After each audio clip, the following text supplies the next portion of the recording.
guys, Frick back with you again. If you've watched my first two videos, I really appreciate you watching them. Comment please, let me know what you think. I want to take that feedback and use it to make these better. And eventually maybe I'll get some better filming capability too. So we're here today and I'm enjoying myself a Cooper's IPA. I've hopped this one up just a little bit. I put some Cascade hops in there, so it's very, very tasty.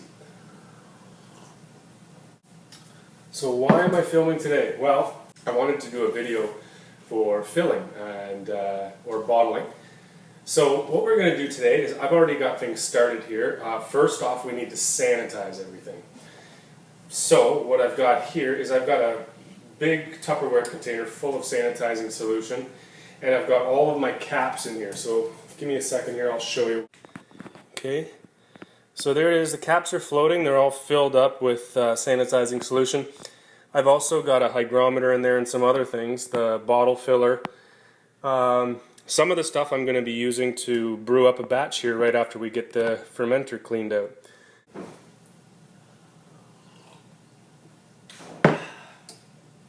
First off, the caps have been soaking in for at least a couple of minutes now.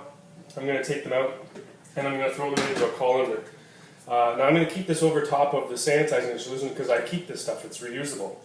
So hopefully most of it will drain out as I put the caps in here. So I'll get that all done. No matter how strong I think I am, can never seem to make things right again.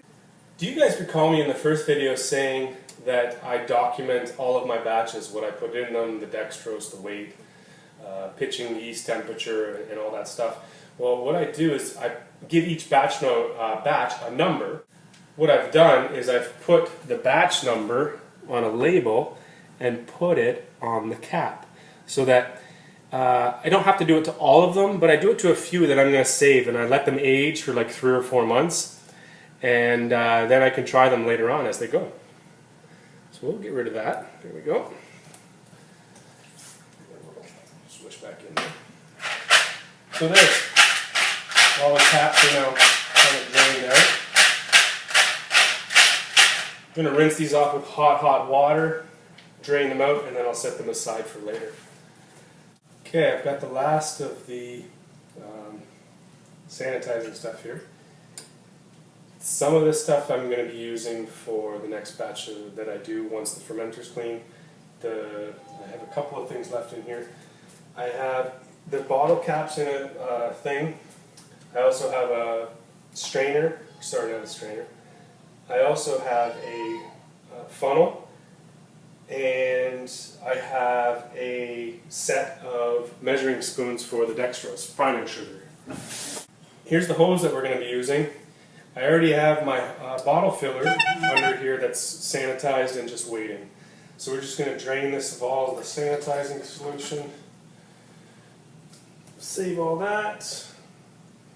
I have about 5 feet of hose that I use, just so I can move around while I'm filling to the different boxes that I have the bottles in, but I'll show you that. So I'm just going to rinse this out, I'll be right back. We're not so much worried about the outside of this hose, we're just worried about the inside, because the outside's not going to touch any of the beer, just the inside. So once I get it all rinsed out with hot water, what I use in the hot water from the tap, I just put a little tiny funnel in one end, and that helps me get the hot water in there without burning my fingers. Okay, so that's a cool idea. Now what I do is I just wrap the ends of this hose now with paper towel, just so that nothing can get in there. And what I'll do downstairs is I'll hang it upside down so any water that's in there can drain out. Okay, so I'm going to take everything of the filling stuff downstairs, and I'll be back and we'll start washing some bottles, okay? Be right back. Well, here we are. You guys would be laughing so hard if you saw the setup I had to do just to get these cameras or iPads in the right place. I'm going to try my best not to show you because, like I say, you'll laugh. I'm almost through my glass here, I might have to refill, but we'll get through this bottle washing first. Okay. So what I've got here, I've got my bottles that I have ready to go. when I empty them, or when I've like drank the beer, emptied it out, I wash it. I rinse it out a couple times, shake it around, and then I put them in here, and I store them. So I wait till the next time. And what I have here is I have my bottle washer that is full of sanitizer, and all you do is you put your bottle on top, you give it a couple of squirts. Okay, I like to do about 6. Give it a few little pushes down on there, rinse them out, and I have my bottle rinser here on the tap on my laundry tub. This is my laundry room, welcome to it. This I picked up in my local homebrew store. It was like $10, if that. Same with this thing, $10 at the homebrew store. Good investment because, you know, it keeps your bottles clean. So we just give that a couple of rinses, and then we go over here and we give it a good rinse with hot water. What I do is I just leave it sit on there so that it can drain for a minute until I get the next bottle already sprayed down with the sanitizer.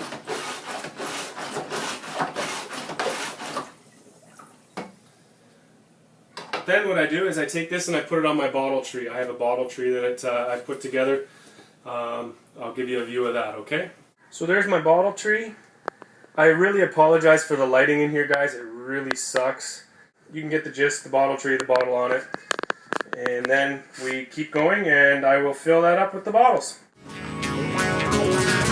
She walked down the street, shuffling feet, hoisted mask, past it went last, and she said, I drove that Cadillac, oh, wandering down and around the town, the only one living, breathing thing around. She said, I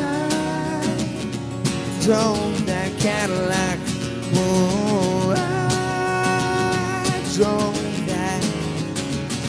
Whoa, look at all the people coming, look at all the people go, round and round and round and round and round. Whoa, look at all the people coming, look at all. Cheers, guys. I'm all set. I'm down here, got everything back down here. So first thing I'm going to do is get all these bottles off the bottle tree and put them into the little containers I have here. I'll show you. These plastic totes I usually store in after I bottle. I store the beer in here for at least 3 or 4 days, up to a week, just to start aging. The reason I do that is if I am going to have a bottle explosion, which can happen. I haven't had one yet, but it can happen. I don't want to have beer everywhere, so I have it in a closed container with a lid. I keep the beer in here, covered up, the lids, and I also cover up with towels so that it keeps a warmer temperature. That way, the yeast that's still in the beer can use up the priming sugar to carbonate the beer. If you add a little bit too much priming sugar and the yeast is too active, that can cause the bottle explosion. I use plastic bottles, that way there's a little bit of give, so you don't have to worry too much about it, as much as you would with glass. Okay, so I'm going to get the bottles all put in here.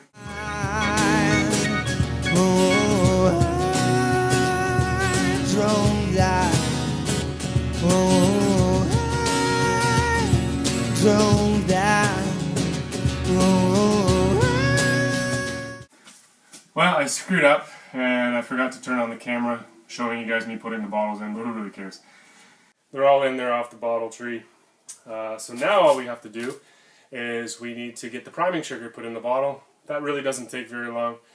I told you guys upstairs that what I had sanitized here in my colander is a funnel, which we're going to use to put the sugars in, and also measuring spoons. Now I only use 2 measuring spoons, reason being is I only need a 1 teaspoon for the 500 ml bottles. I usually basically just about top it up, so you need about 3/4 of a teaspoon for a 500 ml bottle.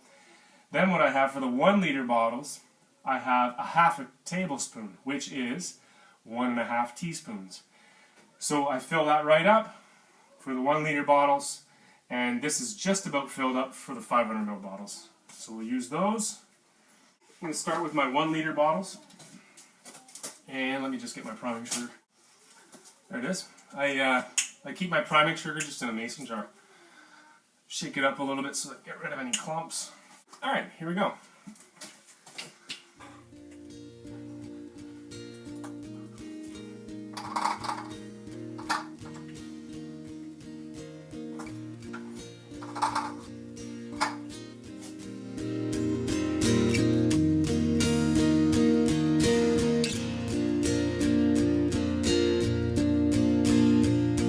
To the 500 ml bottle. Holding back the sands of time, losing grip, still trying to fly. The only thing I thought I knew passed me by. What if the sun lost its shine? Crystal creeks forgot to wind. Could I still see the art in your eye?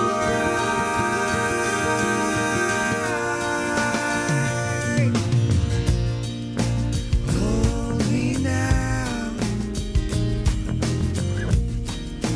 Hold me now. I know that the answer is in you somehow.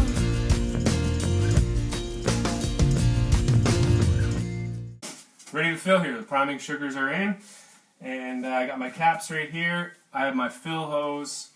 I'm going to take the paper towel off, and I've got my bottle filler. So what I do is, it's a little bit difficult to slide this hose onto this because they're exactly the same size. They're both 3/8. So what I've got is a jar of hot water here that I'm going to stick the end in and heat it up so that it's a little more pliable, okay? Now, while I'm doing that and leaving that in there, I can get this end of the hose onto the pail that I'm going to be filling from. Okay, there's my filler. Should be about warm enough. Just untwirl the hose here. Now, we just slide this on the bottle filler. Make it sound so easy, but it's not. There it goes.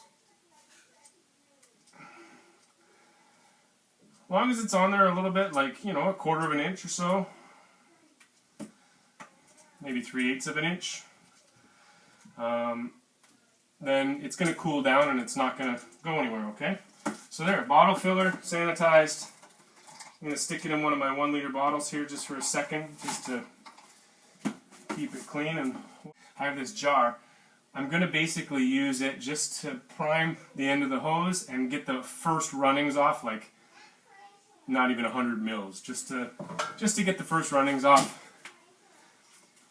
I don't know if you guys can see me, but you got to make sure that you take your airlock out from the top, or else it'll suck all that water in there that's been sitting there for a week. But what I do is I put a piece of paper towel over the hole and leave my airlock up there, just sitting on top, not in the hole, okay? Alright, so we're ready to fill. Here we go.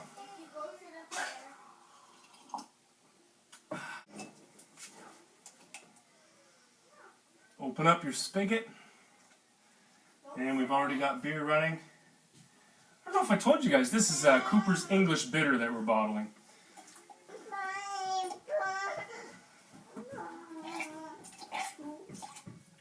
You know what? It's running pretty clear. I'm not even going to worry about taking much of the first runnings off here.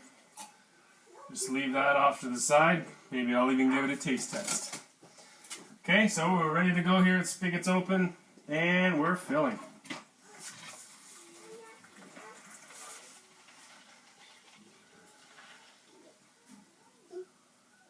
The first few bottles usually get they usually get a little bit of extra foam. So what I do is I leave them uncapped for at least I'll fill 6 or 7 bottles, and then I'll come back, top up the first couple of bottles, and then put a cap on them. Okay.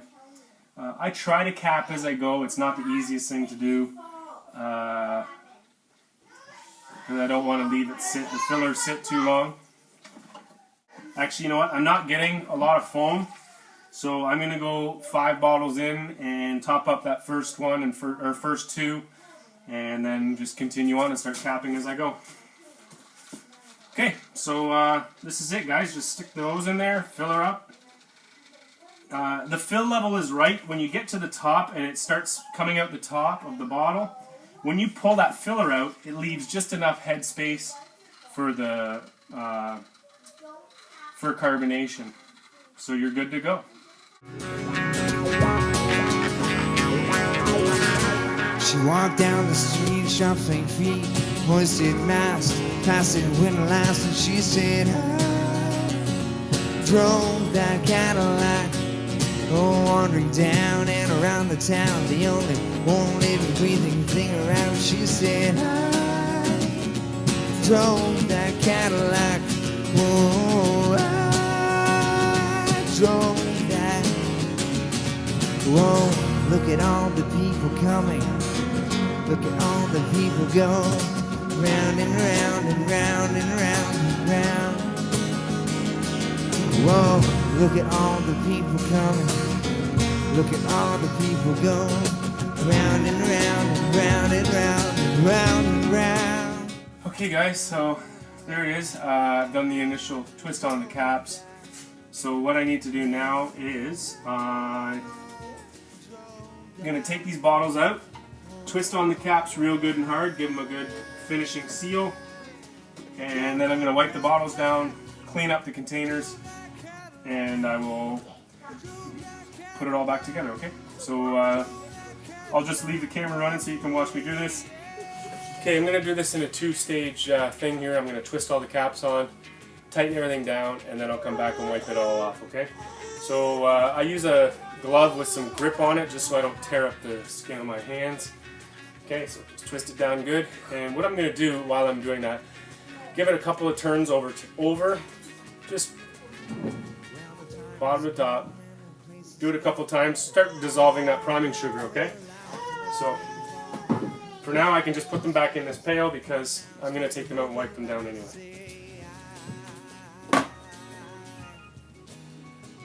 Oh, I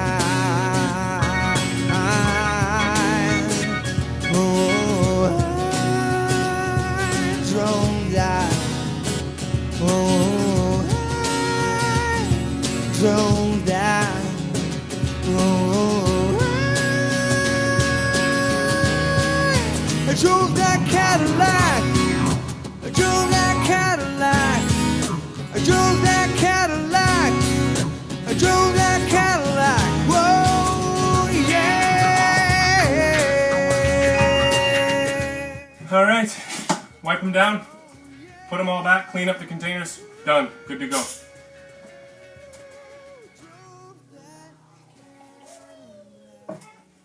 I don't think you guys really need to see me wiping these bottles down, putting them all away. I'll finish that up and then bring you back, okay?